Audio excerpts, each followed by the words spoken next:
Hey dance studio owners, and welcome to a new guest series inside the Transform My Dance Studio podcast. Over 6 value-packed weeks, you're invited to join us every Monday for our CEO Coffee Chat series, featuring guest hosts and Inner Circle members Heather Bulow and Patti Johnston. Join this dynamic duo for some real talk over coffee each week and share an inside look into their world as successful dance studio owners and DSOA studio growth captains.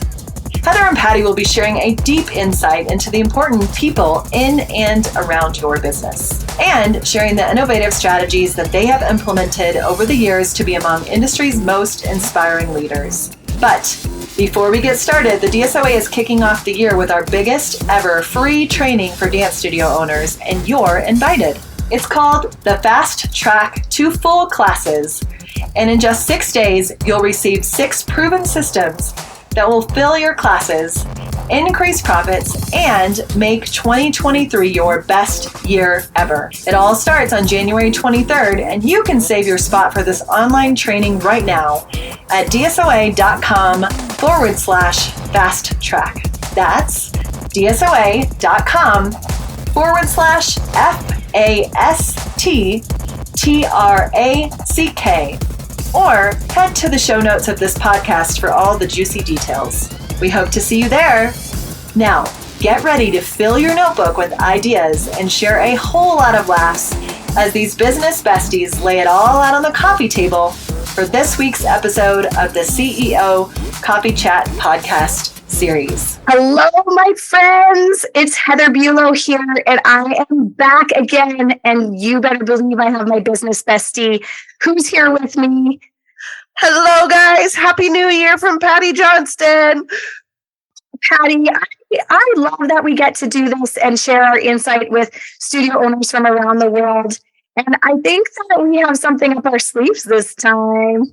I'm so excited to do this with you again too and continue this journey. And yeah, I'm really excited for what we've got planned for these next 6 weeks to help people with their studios and just living the life of their dreams. And also, if we're talking about excitement, I get to see you pretty soon at our Inner Circle retreat in Vegas. The countdown is on. Vegas is going to be amazing. And for those of you Inner Circle members that are listening, I'm the one you hug. Yes, you don't hug Heather. Don't hug Heather. Yeah. And that's all right. Yeah, it's totally okay. Yeah. Oh, awesome. Okay, well, let's the task at hand here is this amazing podcast that we're going to do for the next 6 weeks.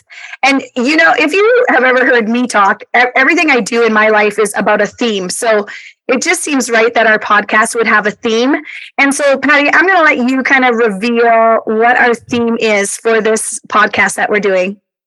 All right. Well, this first series is going to be about the people that you work with, that frequent your business, and just how to handle those relationships, and maybe some tips and tricks you haven't thought of along the way. Things that we've trialed that didn't work, and things that we did that have worked really well to build our businesses. So really excited to share. And today it's all about the dance parents, because really, I know. And I feel like there's probably half the population is woohoo, and the other half is like grown. And I think we're here to help get rid of the groans and to really celebrate the dance parents, because in the long run, they are what is paying your staff and everything. So we need to not look at them so with a turned up nose, but be, empower them and love them. And how can we do that as business owners? 100%. And just realizing that we have 2 customers in the dance studio ownership industry. One is the one that makes the purchase decision, the parent. And the second one is actually the one that experiences your product, which is their student.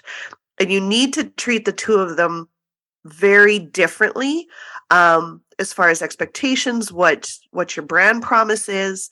And with the parents, I've always maintained I have the world's best dance parents, but I also had one of them I have a lot of school teachers and professionals like doctors, lawyers, one of my avatar things is that they are like, most of my parents have some form of secondary education. Do they all need it? No, but it just seems to be who we attract. And one of my dance moms said to me, well, we do behave well, Patti, but you've trained us how. And I never really thought of it like that. But yeah, I've been very intentional on educating them on how the dance industry works. And I really don't have issues or drama in my studio. Or if something comes up, there's a respectful conversation around it. I don't have screaming, yelling parents or any of the issues that you hear about so often in this industry. And if you do, that responsibility needs to go back on you. That 100%. Is on you for not, grooming them and training them to proper behavior, because they don't know. They're coming in usually young and new and fresh. And, if they start doing a behavior that is not acceptable, but you don't, nip it in the butt, then that's on you for not taking the control when you should have long time ago. 100%. Yeah, let's kind of break the dance parent down a bit. So let's talk about first our ideal dance mom or ideal dance dad, and how important it is to have them in the studio, and how do you go about finding that ideal client? This is like one of my favorite things to talk about, because I feel like it comes back to core values, which we did discuss in our last podcast quite a bit. Finding the ideal client is so worth the time investment. Clint actually does a training on this in the Inner Circle. But the way that I went about it was, there's a great book by Mike Michalowicz called The Pumpkin Plan, which I highly recommend if this is an area that you're struggling with in your business, any business too.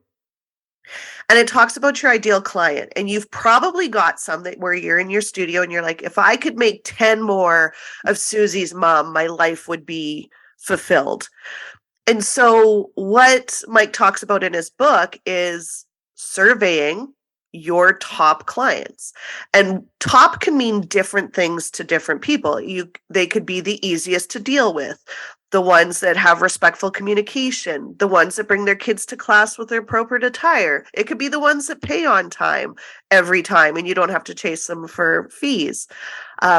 It's whatever it means to you. And that's different for every studio. Like my ideal client is going to be different than your ideal client, Heather. And that's okay. 100%. And that is totally okay.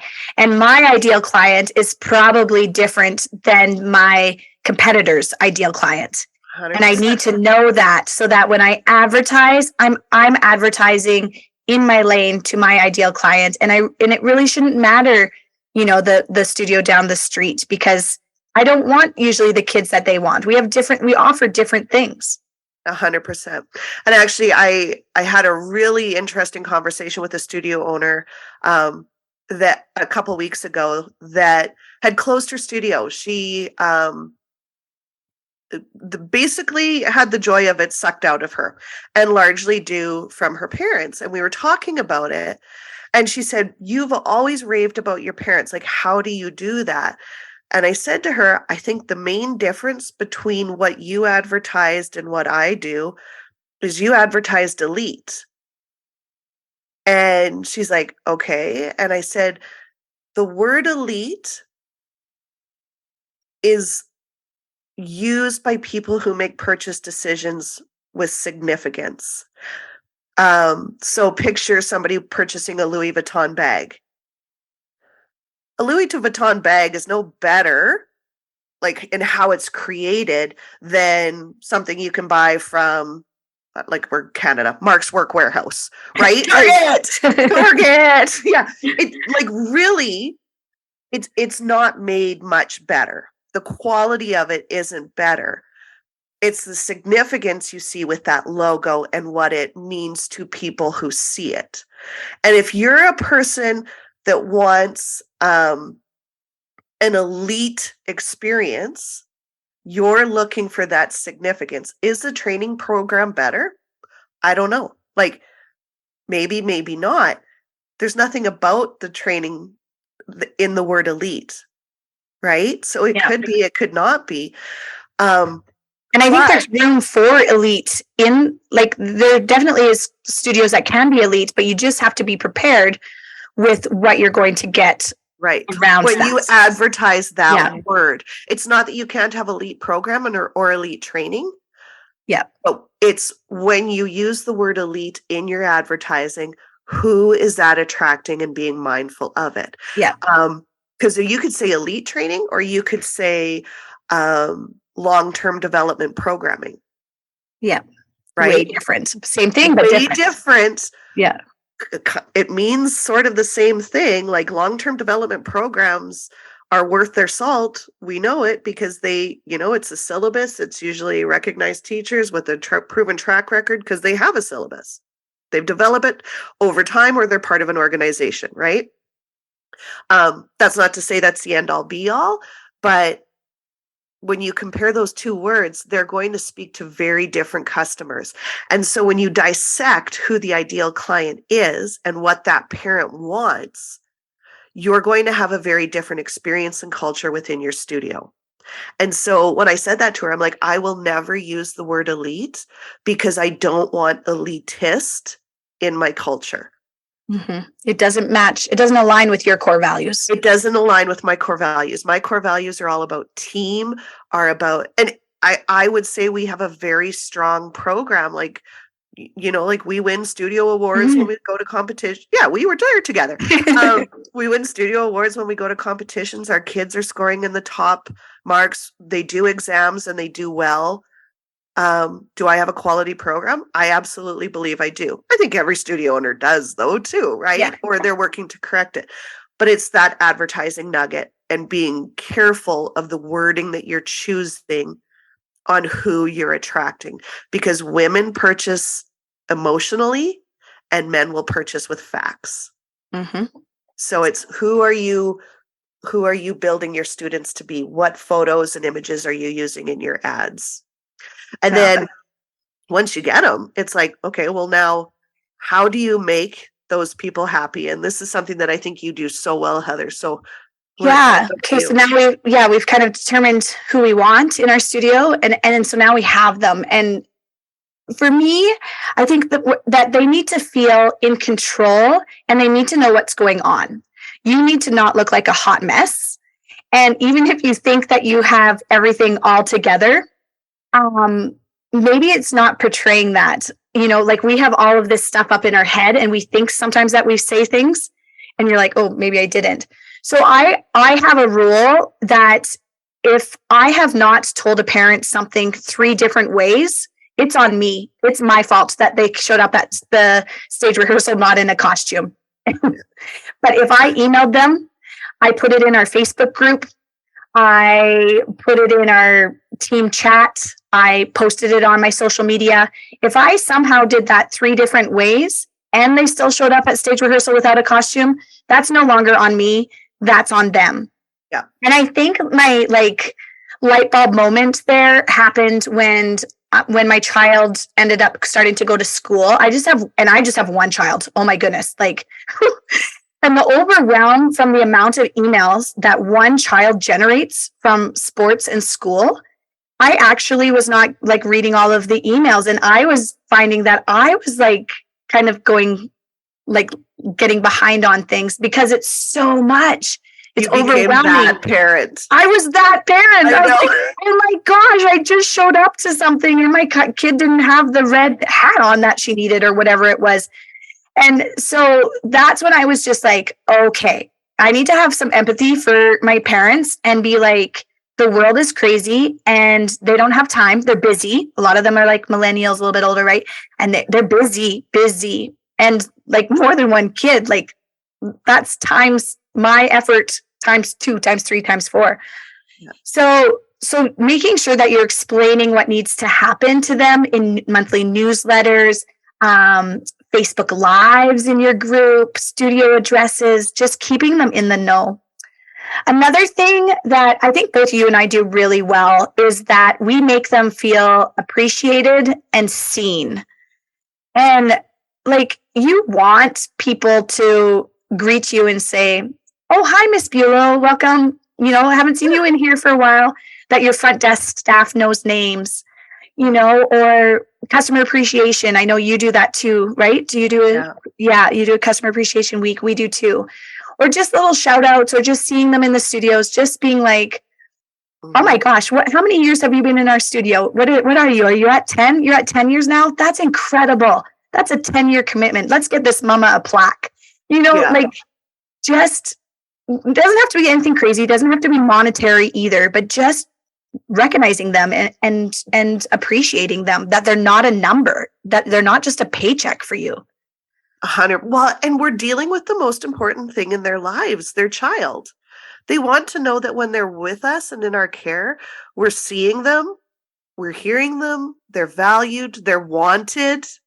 Quite often, I find, and I say this to my junior teachers when we're training them up through the ranks, your job at the beginning is to build that relationship and to let those kiddos know that you're going to love on them. Because when you love on your dancers, they will listen to you when they're becoming teens and they go through the awkward growth spurts and they can't do a pirouette anymore or a jump to save their life, or they don't even know where the end of their foot is to stretch it, right? Like they go through that. But when you get to there, you can give them a correction and you're not beating up on them because you've been there along the way and you've loved on them. They know it's coming from a place of care. And actually, when we had our teacher training, this is probably about a month or so ago, and one of the girls said to me, well, I don't want them to dislike me, like when I give a correction. And I'm like, what do you mean dislike you? And she goes, well, like if I'm always on them about stuff. And I'm like, oh, please. I'm like, how many times have you guys rolled your eyes at me when I've given you the correction 1,800 times? And they kind of all giggled because they've all did it. Nobody wanted to say anything.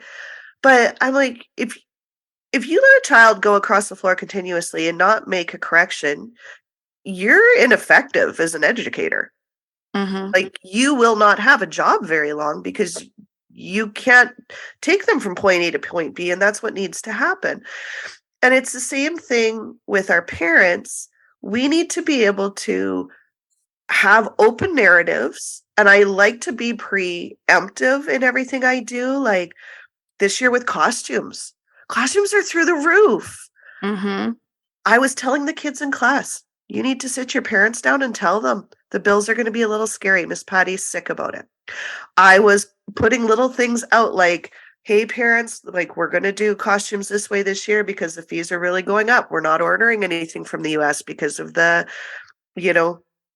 difference in the price and shipping and duties and all of those other things that add up. I had those little conversations so that when I did my Facebook Live in our parent group this week and said, fees are posted, they need to be paid by the end of this month, and it's December. And I had, over $10,000 come in for costumes in the first night because the narrative is they were prepared. Yeah. I'm not springing it on them. Your expectations are clear. They know what to do. There's no confusion around it. Exactly. Yeah. And there's ways for them to ask questions and know that they can get their answers and they're not going to be pushed aside or poo-pooed on. Like every question that comes in, my desk staff knows it needs to be answered like you're answering it the first time. Yep. Yeah. That's awesome. I think kind of like to wrap up this, how do you make them happy is, if their child is happy, then they're going to be happy. So yeah, that's kind of like what you were going into there, right? Like that's, if we can keep those children happy, then the parents are going to be happy. So, yeah. And sometimes the way to get them happy is ask them. Because we are so type A personality and we typically are perfectionists too, we have a hard time taking feedback. And I think one of the greatest things Clint has taught us in the inner circle is to do surveys.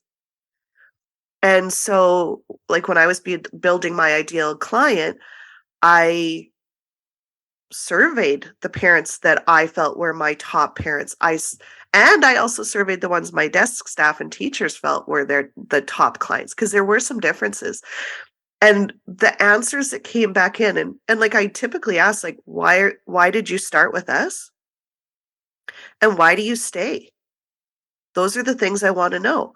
And then if I could do anything, if I could change one thing at the studio to make your experience better, what would it be? And the first year I did it, I was scared. It's hard to ask for feedback. You know what they told me? Boot racks. I'm like, okay. And still nobody uses them. But those parents felt seen and heard when they answered this survey. And the next thing they know, there's boot racks being installed. They're like, oh, she actually listens. And it opened up more communication for them to come and say, I really love this about your program. I think we could improve here. And if I always treat them like they're innocent, which has served me so well, like, don't take it as a criticism, dig deeper. Why are you saying that? Let me understand where you're coming from. It's always been a respectful communication. I've never had an issue that way. And I think that also is a way to keep them happy, but it's also a way to keep them long term. So now 100%. You've just acknowledged them. So, which we could, kind of talk about other ways that, like, how do you keep these parents now that you have your ideal client, you know how to keep them happy? How do you keep them for 10, 15 years, that they're not leaving all of the time? Yeah. So I think that it always kind of centers around the child, right? Why are they here? They're here for dance lessons. Some are here to watch their child progress and, get the exam marks, go to competitions, that kind of route. Some are there more for the social aspect, and you can have both, even in the same class. Yeah. And so I think you need to kind of also recognize which families are which, like, is this family here for, her child's social interactions? Okay, I'm going to make sure that she always knows on any of the events that we have, like, because that her child is going to love those. And that's where the mom is going to be happy that we have a slumber party and she gets to work on her mental health there. And that is exactly why her child is enrolled in my studio. Or the other mom where, she wants her child to get platinum and all of the awards, that you're teaching that child how to be a good sportsmanship, how to, receive that gold medal, receive that bronze medal, whatever. So acknowledging that there, is kind of two types of parents within the same class, or even more than that too. And that's to keep them in your studio, that you're making them happy and you're providing them the service that they're expecting from you. Yeah. Yeah. And a great way to do that, like, if you're new to surveys, is levels of importance on a scale of 1 to 5 or 1 to 10. How important is it to you that we win at competition?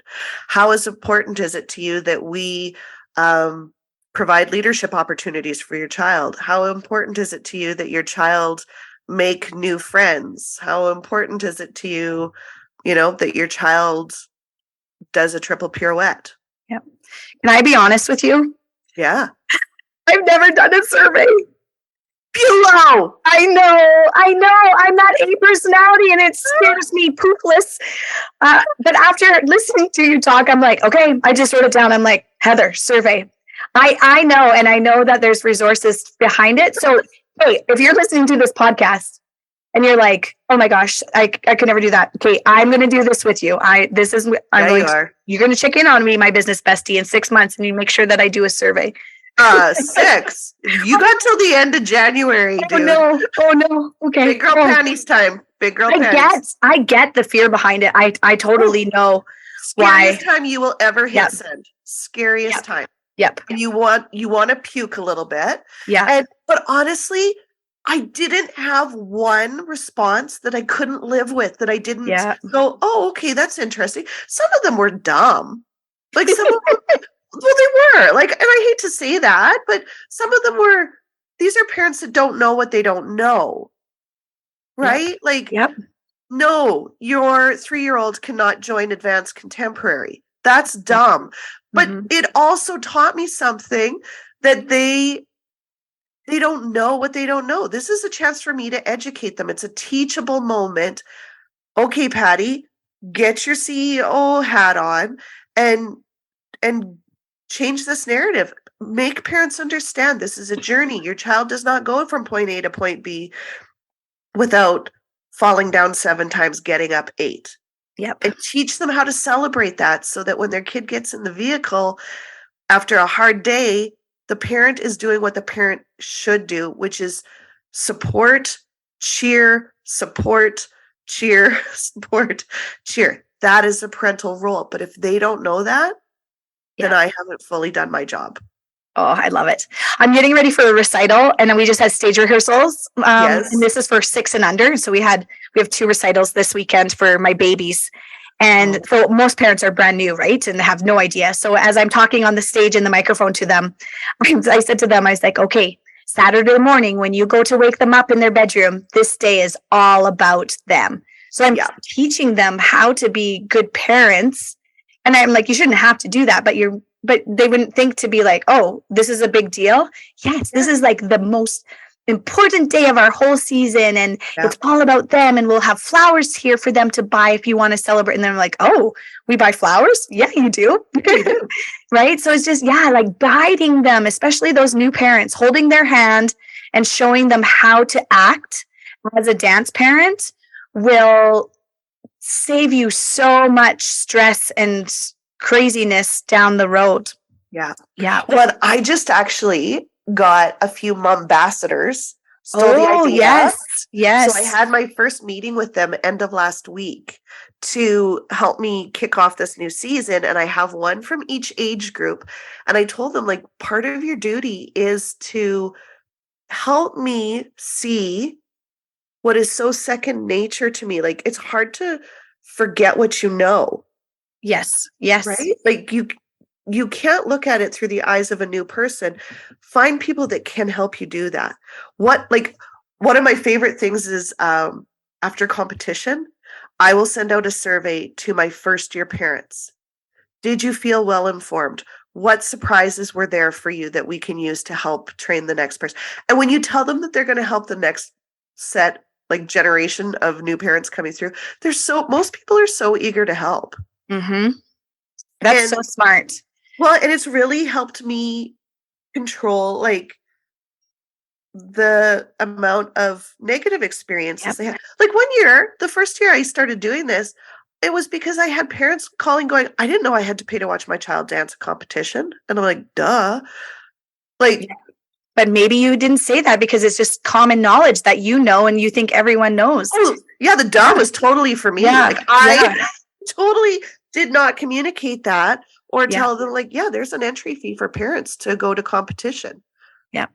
And this is kind of just wraps up to the start of our talk, how you've created these Mumbassadors who are your ideal clients, your ideal parents, who are now training other parents to be your ideal parent.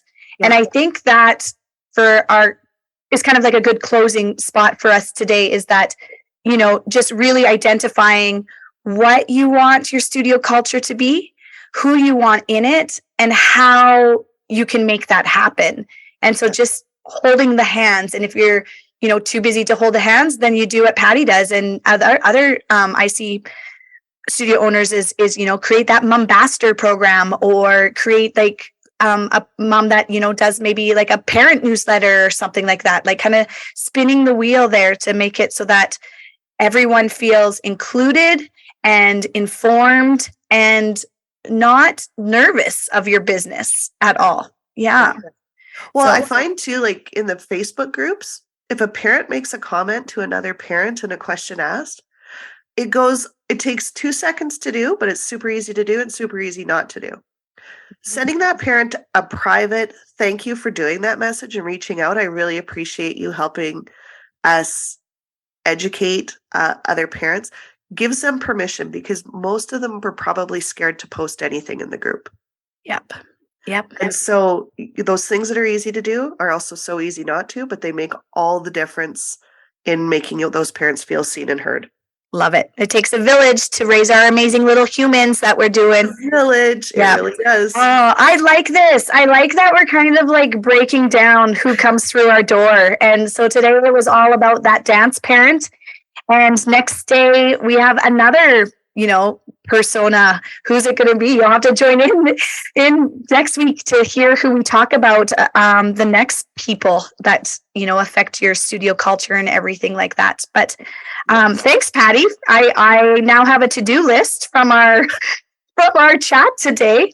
I'm putting check in with Bulow in my calendar on the survey. But if you need one, let me know. I'll give you mine. Yeah, I think you'll probably hear from me. So awesome. All right. Thank you everyone for listening. And we are excited to do this 6 weeks podcast with you. And we will be back next week for another one. So we'll see you soon. Woohoo! We hope you loved this week's episode of CEO Coffee Chat as much as we did. Before you go, don't forget to register for our free online event, Fast Track to Full Classes. Over 6 value-packed days, you'll receive 6 proven systems that will fill your classes, increase profits, and make 2023 your best year ever. It all starts on January 23rd, and you can save your free spot for this live virtual training right now at dsoa.com/fast track. That's dsoa.com/FASTTRACK. See you next week right here at the Transform My Dance Studio podcast.